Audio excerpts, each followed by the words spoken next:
अस्सलाम वालेकुम। कैसे हो आप सब लोग? उम्मीद करती हूँ आप सब बहुत अच्छे होंगे। अल्लाह के शुक्र से मैं भी बहुत अच्छी हूँ। अब तो पहले से मेरी तबीयत भी बहुत अच्छी हो गई, अल्लाह का शुक्र है। तो स्वागत है आपका मेरे चैनल पर जिसका नाम है नसीम मलिक व्लॉग। तो आज है दिन मंगल और बज रहे थे दोपहर के 4। यहाँ मैं कर रही थी कपड़े प्रेस क्योंकि बहुत सारे ढेर कपड़ों का हो रहा था। ये मशीन जो ख़राब हो गई थी इसकी वजह से मेरे कपड़े बहुत ज़्यादा इकट्ठे हो गए थे। तो यहाँ मैं प्रेस करने लग रही थी। काफ़ी सारे काम थे करने के लिए, तो ये सब काम बस ऐसे ही कर रही थी। और जैसे कि मैंने आपसे बोला था कि मैं एक ड्रेस लेके ला भी सकती हूँ, तो मैं वो ड्रेस ले आई। उसमें भी मेरे गड़बड़ हो गई। वो ड्रेस भी मेरी थोड़ा सा कर दी गड़बड़, उसमें सिलाई में थोड़ा टाइट कर दिया। तो अब आप बताइए आप सब कैसे हो? ये देखो यहाँ मैं इनको दिखा रही थी अपनी ड्रेस, तो ये मुझसे बोल रहे थे कि इसे पहन के दिखा। अम्मी भी दोनों मुझसे बोल रहे थे, अम्मी भी ये भी दोनों थे, कह रहे मुझे पहन के दिखा कैसी लगेगी, पहन के पता चलेगा कैसी लगेगी। तो यहाँ मैंने इसको पहन के दिखा। तो मतलब वैसे तो ठीक थी, अच्छी थी, पर पूरा ना मुझे कमीज़ थोड़ी टाइट लग रही थी। यहाँ से पेट पे से थोड़ी सी चेस्ट पे से, तो मतलब कमीज़ की वजह से मुझे थोड़ी दिक्कत लग रही थी। कितना भी अच्छे से करके सिलवा लो, कहीं पर भी सिलवा लो, कुछ ना कुछ तो गड़बड़ कर ही देते हैं। तो ऐसे ही मेरे कपड़ों में पता नहीं क्यों इतनी गड़बड़ होती है। वो सारी गड़बड़ कर दी मेरी इसमें। थोड़ी सी कमी फिर भी छोड़ ही दी।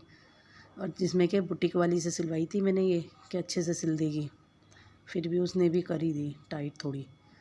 तो मैं इसको ये सब देख रही थी, तो अम्मी कह रही थी, ये भी कह रहे थे, कह रहे अच्छी लग रही है, जब अच्छे से तैयार होकर पहनोगी तो और अच्छी लगेगी, बहुत प्यारी लगेगी। एक क्योंकि यहाँ रोशनी थोड़ी कम थी तो इसलिए ना ठीक से चमक नहीं रही है कि कैसी है। तो मैं देख रही थी शीशे में भी जाके कि कैसी लग रही है जाके ड्रेसिंग में, क्योंकि मुझे लग रहा था कि जैसे थोड़ी छोटी तो नहीं कर दी कुर्ती वगैरह।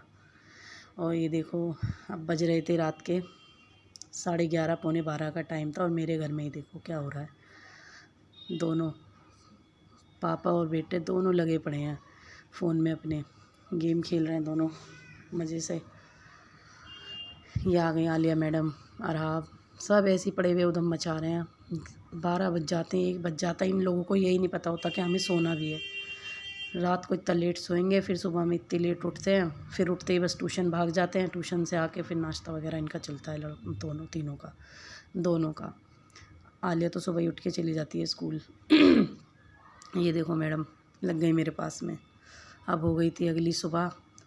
यहाँ मेरे बन रहे थे सैंडविच, तो और आप सैंडविच निकाल रहा था, सॉरी फेस सैंडविच निकाल रहा था अपने लिए। क्योंकि सब बैठ चुके थे नाश्ता करने के लिए। अब बज रहे थे शायद 11 बज रहे थे। 11 बजे मेरे घर में नाश्ता चल रहा था, 11 बजे। आज आलिया मैडम स्कूल नहीं गई थी क्योंकि रात को इतनी लेट सोई थी, फिर ऊपर से इसकी टांग में बहुत ज़्यादा दर्द था, तो कह रही आज मुझे नहीं जाना। तो मैं चलो कोई बात नहीं। अभी भी मेरी आवाज़ ना थोड़ी ज़्यादा भारी भारी सी हो रही है, अभी गला भी थोड़ा ख़राब ही है, अभी ठीक नहीं हुआ है गला मेरा। क्योंकि ज़ुकाम हो के सही हुआ है, तो इसलिए बस नाश्ता वाश्ता सब हमारा हो चुका था। यहाँ मैं कर रही थी कमीज़, वही जो मेरी थोड़ी टाइट हो गई थी, तो अम्मी मुझसे बोल रही थी कि इसको खोल दे, खोलने के बाद में चल इसको सही मैं कर दूँगी। तो बस यही करने लग रही थी मैं, क्योंकि सिलाई का तो जो भी थोड़ा बहुत काम होता अम्मी कर देती हैं बैठे बैठे बेचारी। क्योंकि मुझे वो घर के भी काफ़ी सारे काम हो जाते हैं, तो इसलिए वो अपना आप सिलाई के छोटे मोटे काम वही कर देती हैं सब। मैं सब करके आ गई थी किचन में, क्योंकि बच्चों का स्कूल जाने का टाइम हो रहा था। 11:30 तो बज ही चुके थे, 11:30 पौने 12 तो हो ही गए थे। उनको जाना होता है 12:30 पौने 1 बजे तक स्कूल जाते हैं बच्चे, इसलिए मैं जल्दी जल्दी उनके लिए लंच बना रही थी। लंच में बना रही थी तारी मसाले वाली। तो मैंने सोचा, रात को मैंने सालन रखा था मेरा कौरमे का, मैंने उसी में ही चावल डाल के तारी बना दी थी। क्योंकि टाइम इतना ज़्यादा था नहीं कि कुछ और बनाऊँ, जल्दी से रोटी सब्ज़ी बनाऊँ, टाइम हो जाता है बहुत ज़्यादा। कोई कोई दिन ज़्यादा ही हो जाता है लेट, क्योंकि बच्चे लेट उठते हैं, सब कुछ लेट लेट होता है। ये देखो यहाँ पर ये सब मैं तारी का मसाला अपना तैयार कर रही थी, बना रही थी तारी बच्चों के लिए। तो बस यही सब पूरा दिन इन्हीं कामों में ही निकल जाता, पता ही नहीं चलता कहाँ कहाँ जा रहा है टाइम, कहाँ नहीं जा रहा है।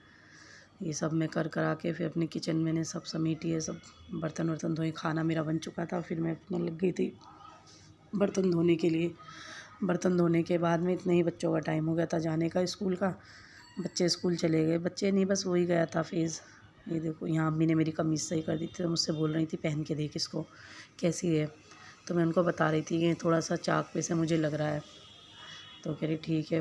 बाजू वगैरह भी मैंने बता रही थी कि बाजू भी मुझे लग रही हैं थोड़ी सी, और चाक भी लग रहे हैं थोड़ी से, कहीं से सिलाई टूट गई है। तो यही चीज़ अम्मी को बता रही थी। अम्मी कह रही चल ठीक है, मैं कर देती हूँ दोबारा इसको। तो उसमें भी ये सब करने में भी परेशानी ही लगती है। अब ये किचन मेरी सब हो चुकी थी, अब मैं लग गई थी अपने घर की सफाई करने, क्योंकि इतने दिन हो गए थे, कम से कम भी 2 हफ्ते सारे हो गए थे मैंने झाड़ा नहीं था कुछ भी, पंखे वंखे, तो इतनी धूल जम चुकी थी बहुत ज़्यादा। और फिर ऊपर से तबीयत भी ख़राब थी, 1 हफ़्ता तो मुझे तबीयत ख़राब में ही हो गया ऐसे ही। तो उस बीच में ज़्यादा सफाई वफाई से कुछ काम हो नहीं पाया था। और जब काम ऐसे छोड़ दो तो इतना सब फैल जाता है ना घर में, क्योंकि एक वही बंदा करने वाला हो और फिर ऊपर से ये सब फैल जाता है बहुत। मैं सब झाड़ने लगी, मुझे इतनी तेज़ खांसी उठी क्योंकि मुझे डस्ट से एलर्जी है, तो उससे मुझे बहुत परेशानी हुई। ये देखो मैं सारा सब साफ़ कर रही थी, इतने जाले हो गए पूरे किचन में सब में। पता नहीं कहाँ से इतनी सफाइयाँ करते रहो फिर भी इतना सब कुछ हो जाता है, इतना जाले वगैरह आ जाते हैं, पता नहीं कहाँ से आते हैं। वो तो इतनी सफाइयाँ होती हैं तब ये हाल है, और नहीं करो तो मुझे लग रहा है शायद पूरा जालों में ही भर जाएगा घर भी। ये यहाँ दूसरे कमरे में भी, यहाँ से भी मैंने दूसरे कमरे का भी सारा पंखा वंखा सब साफ़ किया, सब झाड़ा, पूरे जाले वगैरह सब साफ़ किए मैंने।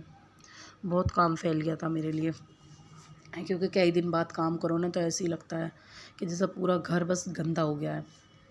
तो मैंने सब साफ़ वाफ़ किया, साफ़ करने के बाद में फिर मैंने धुलाई की पूरे घर की, क्योंकि जब मैं ऐसे कुछ सफाई करती हूँ तो ना मैं फिर पोछा नहीं लगाती, फिर मैं पानी डाल के पूरे साफ़ कर देती हूँ, क्योंकि उसमें जो हो ना गंदगी सारी अच्छे से निकल जाती है। तो इसलिए मैं सब साफ़ कर देती हूँ ऐसे ही, पानी से ही साफ़ कर